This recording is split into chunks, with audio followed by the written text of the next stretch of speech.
오늘은 우리나라 1등 소통 전문가로 알려진 김창옥 집사님을 소개해볼까 합니다. 소통하면 가장 먼저 생각이 날 정도로 유명하신 분이지만 어릴 적 아버지와의 소통은 불가능에 가까웠다고 하는데요. 블랙홀 같은 존재였던 것 같아요. 왜요? 저희 아버지가 예. 그 청각 장애 있으시거든요. 아. 그래서 저는 이제 어려서부터 아버지와의 그런 어떤 불통을 오래 경험한 것 같아요. 네. 네. 그러니까 뭘 아버지한테 맞거나 그러진 않았는데요. 이제 아버지가 이제 귀가 안 들리시면서 어떤 정서적 관계를 못 가지신 것 같아요. 아. 네. 그러니까 이제 그냥 한없이 그냥 그 동굴로 떨어지는 거죠. 어디에 닿는 것도 없이. 예. 근데 이제 어렸을 땐 그게 좋았던 것 같아요. 그냥 예. 간섭하는 어른이 없으니까. 아. 이제 그러다가 좀 나이가 먹고 뭔가 어른이 필요할 때쯤에 대해서는 네. 이게 좀 허하다는 느낌을 많이 가진 것 같아요. 예. 그러니까 부정에 대한 어떤 결핍이 좀 느껴졌었군요. 네. 아버지라는 단어 자체를 예. 잘 인지하지 못하는 거죠. 예. 그럼 어린 시절에 아버지 하면 어떤 기억이 좀 떠오르세요?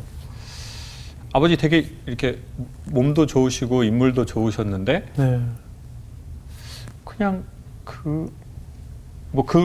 그런 인물이 그냥 마치 TV에 나오듯이 예. 그냥 집에 있는데 예. 나하고는 아무 이것도 없는. 예. 그래서 뭐 이렇게 아버지가 노동일 하셨는데 그 노동일 가방을 갖고 이렇게 골목으로 오시면 예. 보통이면 뭐 아빠 하고 뭐 이렇게 가는데 얼른 이렇게 뒤로 숨고 친구한테 야 우리 아빠 가면 다 얘기해줘. 아, 정말요? 예, 그러는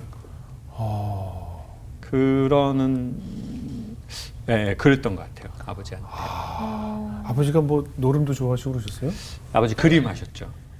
그림? 네, 그림 많이 하셔가지고 청소년생 그림요? 네, 예. 또 그림 많은데 아버지 또 그림 하시고 예. 또 이제 사회 환원하시고 아, 기부. 네 지역 사회 항상 전재산 기부요? 지역 사회 항상 생각하시고 또 엄마하고 또 UFC 하시고 엄마 파트라시 되시고 또 그런 거를 계속 경험했던 것 같아요.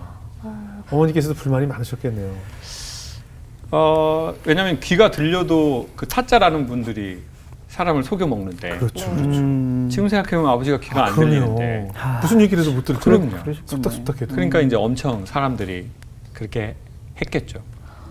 아버지를 보면 늘 답답했는지 대화를 회피했던 이유는 아버지가 청각장애가 있었기 때문입니다. 누구보다 성숙된 가정 속에서 교육을 받았을 것으로 생각할 수 있지만 오히려 반대이니 참 아이러니하죠. 집사님께서 처음 교회를 접했던 어린 시절엔 자매를 보기 위해 교회에 다녔다고 합니다. 그렇게 6개월을 열심히 다녔으나 교회에 대한 흥미가 떨어지면서 더 이상 다니지 않았습니다. 그렇게 고등학교 1학년이 되었고 우연히 부흥회를 참가하면서 헌금에 대한 설교를 듣게 되었습니다. 설교 내용인즉 옛날 이스라엘 사람들은 보물을 항아리에 숨겨서 묻어두는 습관이 있었다고 합니다. 그리고 누군가가 그 밭에 숨겨진 보물을 발견하여 전 재산을 지불하면서 밭을 사게 된다는 내용이었습니다. 어릴 적 단순한 흥미의 대상이었던 신앙이 이제 보니 인생 모든 것을 주어서라도 얻어야 하는 귀중한 존재라는 것을 알게 된 것입니다. 이후 비슷한 시기에 하나님을 알게 된 5명의 친구들과 함께 기도와 찬양 집회를 몇 년간 하였습니다. 그렇게 시간은 흐르고 대학교에 갈 무렵엔 재수라는 시련을 겪게 되면서 신앙은 조금씩 멀어지게 되었습니다. 당시에는 대학부와 청년부가 분리되어 운영되었는데 청년부에 들어가는 것이 자존심이 상했는지 홀로 시간을 보내고 싶었다고 합니다. 내 자신이 가치가 없는데 없어져야 하는 것이 아닌가 라는 극단적인 생각도 하였습니다. 평소에는 자신의 모습을 숨긴 채 밝은 모습만 보여주었던 집사님도 심리적으로 너무 힘들었는지 자살 시도까지 하였습니다. 하나님께선 세상의 외톨이가 되어버린 집사님에게 환상을 보여주셨고 결국 그 은혜로 다시 살게 되었습니다. 이후 신앙은 조금씩 회복되었습니다. 고시원 총무를 하면서 성악 쪽으로 대학을 준비하였고 입시 원서를 넣기 하루 전 집사님께서는 이런 기도를 하였습니다. 하나님, 오늘 이 자리에 오는 것만으로도 기적입니다. 만약 합격을 시켜주시면 제가 주님을 위해 이 능력을 사용하겠습니다. 그러나 마음속 깊이 감추어 두었던 좋지 않은 생각도 동시에 들었습니다. 만약에 떨어지게 된다면 어떻게 해야 할까? 고생해서 여기까지 왔는데 떨어지면 마음대로 살래. 순간적으로 나쁜 마음이 들었던 것입니다. 내가 원하는 대로 되면 하나님의 뜻이고 원하는 대로 되지 않으면 이런 식의 반응이 나온다고? 자신의 목숨을 살려준 전능자라 할지라도 중요한 결정 앞에선 결국 극명하게 돌변하는 자신의 모습을 적나라하게 보게 된 것이었죠. 그 순간만큼은 하나님과 독대하는 심정이었습니다. 원서에서 떨어질 것이 뻔하니 결정은 해야 했습니다. 그리고 다짐을 했습니다. 제 분수에 맞는 신학대학을 가겠습니다. 그리고 하나님, 죄송합니다. 제가 순결한 것을 드리면 좋겠지만 온전한 것이 아닌 불량품 같은 나의 신앙일지라도 받아주세요. 참 누가 보면 떠밀려서 하는 결정처럼 보였겠지만 결과는 아이러니하게 대학 합격이 되었습니다. 그렇게 집사님은 하나님의 은혜로 경희대학교 성악과에 입학하게 되었습니다. 그러나 집사님은 대학교에 입학한 이후 공고 출신이라는 핸디캡과 함께 피아노를 다룰 수 없다는 큰 제약에 부딪히게 되었습니다. 기본 베이스가 전혀 없는 상황에서 동료 친구들과의 경쟁은 쉽지 않았죠. 그러던 어느 날 사람들에게 무시당하는 것이 싫어 과학에 힘이 들어가 있는 목소리를 정확하게 짚어주셨던 교수님을 만나게 되면서 노래 속에 내 삶이 녹아있다는 사실을 깨닫게 되었습니다. 그리고 이것을 사람들에게 알려주고 싶었습니다. 이후 교회 중창단에 가입하여 소그룹 강의를 시작하였고 실력을 인정받아 서울여자대학교 특강을 나가면서 기독교 개론 수업의 담당 교수까지 되었습니다. 집사님의 강의 방식은 간단합니다. 남녀 간의 사랑과 신뢰관계를 기독교적인 관점에서 쉽게 설명해 주었던 것입니다. 그렇다면 이제 처음으로 돌아와 아버지와의 소통 문제는 해결이 되었을까요? 아까 초반에 그 아버님 이제 총각장에 있으셨던 네. 아버님 말씀하셨는데 어떠셨어요? 이제 성인이 된 후에 아버님하고 소통이 어땠을까요? 아버지하고 좋아진 계기가 생겼었어요. 아 그래요. 그래서 이제 사실 제가 결혼도 늦게 하고 애도 늦게 낳았던 이유가 예. 뭐 비겁한 변명 같지만 네. 아버지 때문이었던 것 같아요. 그러니까 내가 좋은 아빠 될 용기가 없는 거예요. 예. 이제 그러다가 이제 아버지랑 또 뭐 결혼 문제로 또 뭐 다투게도 되고 뭐 왜 예. 결혼 안 하냐 막 화내시고 예. 그럼 저는 아버지 때문입니다. 예. 이렇게 할 수 없잖아요. 예. 그럼 그냥 합니다. 그렇죠, 그렇죠. 할게요. 뭐 이러다가 또 이제 아버지 또 언성 높아지고 다른 집들도 다 그렇죠, 뭐. 보통. 그러다가 이제 제가 제주도에서 전화가 와서 이제 네, 김창옥입니다. 했더니 뭐 치과래요. 그래서 강연 의뢰하십니까? 그랬더니 그게 아니고 아버지가 누구 씨 맞으세요? 그러더라고요. 예. 저희 아버지인데 왜 그러세요? 그랬더니 아버지가 임플란트 하러 오셨는데 예. 네. 치료비를 저한테 낼 수 있냐고 물어보라고 했다는 거예요. 아, 미리 가시기 전에 전화하신 게 아니고 이게 치과에 가셔서 현장 가셔서 그러니까 누구셔서 그 전화 좀 네. 이렇게 저 우리 막둥이 번호인데 네네. 돈 낼 수 있냐고 물어보랬다는 거예요. 저희 자식이 6명인데 좀 약간 좀 생뚱맞게 뭐지 이게 뭐 몰카도 아니고 제가 얼마 나왔습니까? 그랬더니 아버지가 수입 임플란트로 하시고 싶어 하신대. 좋은 걸로 신경 치료는 금으로 하시고 싶어 하신대. 최고로. 근데 제가 임플란트가 저는 비싼지 몰랐거든요. 예, 근데 비싸죠. 그게 수입 임플란트가 또 여러 개 하니까 예. 가격이 꽤 꽤 나오더라고요. 나오죠, 꽤 나오죠. 보험도 안 되고. 예, 근데 저보고 낼 거냐요. 예. 이게 뭐지? 그래서 제가 예, 예. 제가 할게요. 네. 계좌번호 주시고 잘 부탁드립니다. 예. 근데 갑자기 그분이 근데 할아버지가 전화 받고 달래요. 이러는 거예요. 예. 저희 아버지 귀가 안 들리시는데요. 그러니까요. 그래서 제가 예? 저희 아버지 귀 안 들리는데. 진짜.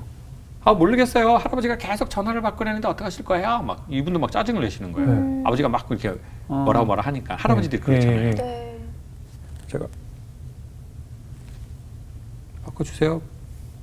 근데 정말 이때 그 시간이 천천히 가는 때가 있잖아요. 영화처럼. 예. 근데 마치 이런 느낌인 거예요. 저한테 핸드폰 주면서 예. 하나님이 전화하셨는데 받으시래요. 그럼 내가 하나님하고 지금 다이렉트로 내가 통화를 하는 건가? 예. 그냥 아버지하고 전화를 한 번도 해본 적이 없잖아요. 그렇죠. 저는 저 전화 이렇게 있는데 진짜 아버지가 말하시는 거예요. 예. 귀가 안 들리는 분들이 소리를 크게 하거든요. 예. 전 그냥 가만히 있고. 전 도대체 아버지가 나한테 생애 최초로 뭐라고 말하는지 예.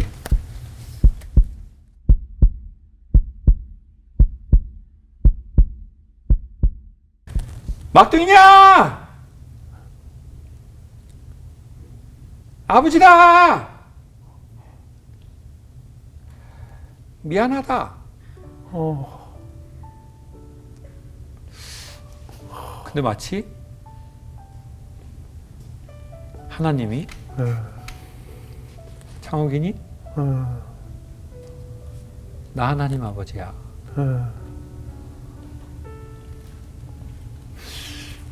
근데 이게 미안하다는 말을 되게 작게 하시는 거예요. 그러니까 진짜 미안하신 것 같아요. 그렇죠. 제가 막 성장하면서 우리 아버지는 자식들한테 미안하다고 한 번씩은 해야 돼. 그리고 엄마한테 미안하다고 말해야 돼. 그렇죠. 이 생각으로 계속 자랐는데 네네. 막상 미안하다고 하니까 그렇죠. 할 말이 이게 기분이 좋은 게 아니라 아버지 그 미안하다고 하지 마세요. 힘들게 저기 일해서 키웠으니까 돈 내라고 하세요. 제가 이렇게 말을 하려고 그랬는데 이미 전화를 또 끊어버리셨더라고요. 그냥 당신 말만 하시고. 그리고는 이제 그때 아버지 몰래 사이가 좋아진 것 같아요. 그 미안하다 그 한마디. 그리고 아버지가 나를 부르는 첫 소리. 아버지다. 처음 전화 너머로 들었던 첫 그렇죠. 메시지. 아버지다. 마치 하나님이 인간을 부르실 때 네. 성경에서 인간을 부르시는 소리가 있거든요. 예. 그러니까 그게 아무것도 아닌데 그게 전부인. 그리고 이제 아버지하고 사이 좋아져서 네. 원래 이제 돈 엄마한테만 드렸는데 또 아버지한테 드려봤었죠. 또 윷놀이로 사회 환원하시더라고요. 끝까지 사회를 생각하시고. 사람은 이제- 쉽게 변하지 않거든요. 갑자기 변하시면 아프신 거예요. 예. 계속 웃기시다 갑자기 울리셔가지고 털 났겠다. 그래가지고 이제 근데 이제 미안하다는 사건 이후로 남자는 나이가 먹으면 돈이 있어야 되는 것 같다. 그것도 엄마 모르는 돈. 예. 그래서 이제 엄마 몰래 돈을 계속 드렸죠. 예. 그 아버지도 바뀌시더라고요. 예. 집에 왔다가 서울 가는데 예. 아버지가 공항에 나오고 싶대요. 엄마는 안 나와. 무릎 아프대요. 그래서 아버지랑 생애 최초로 단둘이 공항을 가게 됐어요. 그래서 이제 할 말이 없어서 제가 이렇게 돈 이렇게 준비한 거 아버지 엄마한테 얘기하지 마세요. 쓰세요. 하고 드리고 이렇게 가는데 주민등록증 보여주고 보통 이렇게 돌아보잖아요. 네. 그냥 엄마 저기서 울고 있으니까요. 네. 엄마 아유 울지 왜 울어? 뭐 이민을 가는 것도 아니고 울라 그러면 공항에 나오지 말라고 몇 번을. 저는 어려서 엄마 우는 걸 많이 봐서 네. 세상의 모든 여자가 우는 걸 엄청 힘들어하는 것 같아요. 근데 이제 그날 아버지가 나오셔서 제가 이걸 주민등록증 보여주고 이렇게 딱 돌아봤는데 네. 저기 아버지가 저를 딱 보고 계시면 어. 눈이 마주치잖아요. 네. 그럼 제가 거기서 주저앉아서 막 울 것 같은 거예요. 예. 울 이유가 없는데. 네. 그래서 막 영화도 아니고 이건 뭐야. 네. 그런 게 이렇게 보여주고 이렇게 딱 봤는데 아버지가 진짜 한 발자국도 안 움직이시고 거기서 돈을 세고 계시더라고요.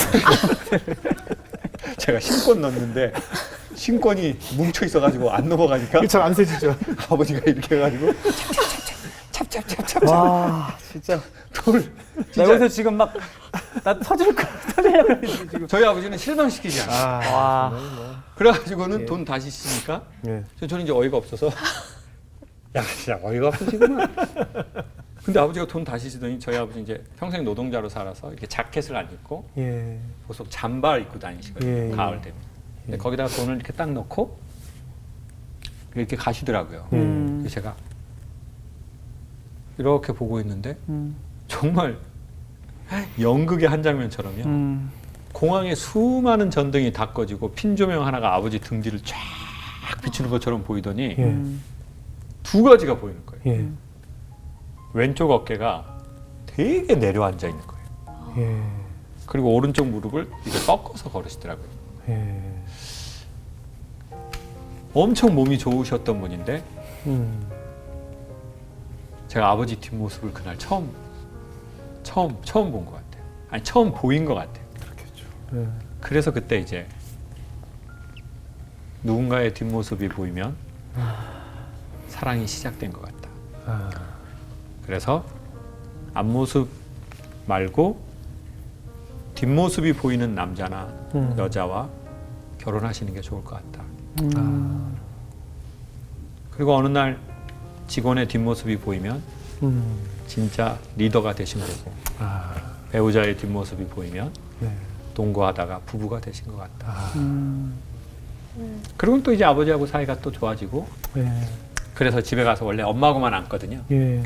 아버지는 저를 안아준 적이 없더라고요. 예. 그리고 또 제가 아버지를 안아서는 안 돼요. 예. 그건 마치 군대에서 이병희 장군님한테 군대 생활 열심히 하라고 이렇게 허무해주고 이런 기합 빠진 말도 안 되잖아요. 네. 근데 제가 엄마하고 앉고 제가 아버지한테 가서 그 다음에 또 가서 아버지를 딱 안아드렸거든요. 그랬더니 저희 아버지가 막내 아들 품에 안겨서 이러고 계신 거예요. 근데 두 가지가 느껴지는데 첫 번째는 이 남자가 엄청 긴장하는구나. 두 번째는 아주 오랫동안 아주 힘든 일을 했구나. 그게 이렇게 스캔이 되더라고요.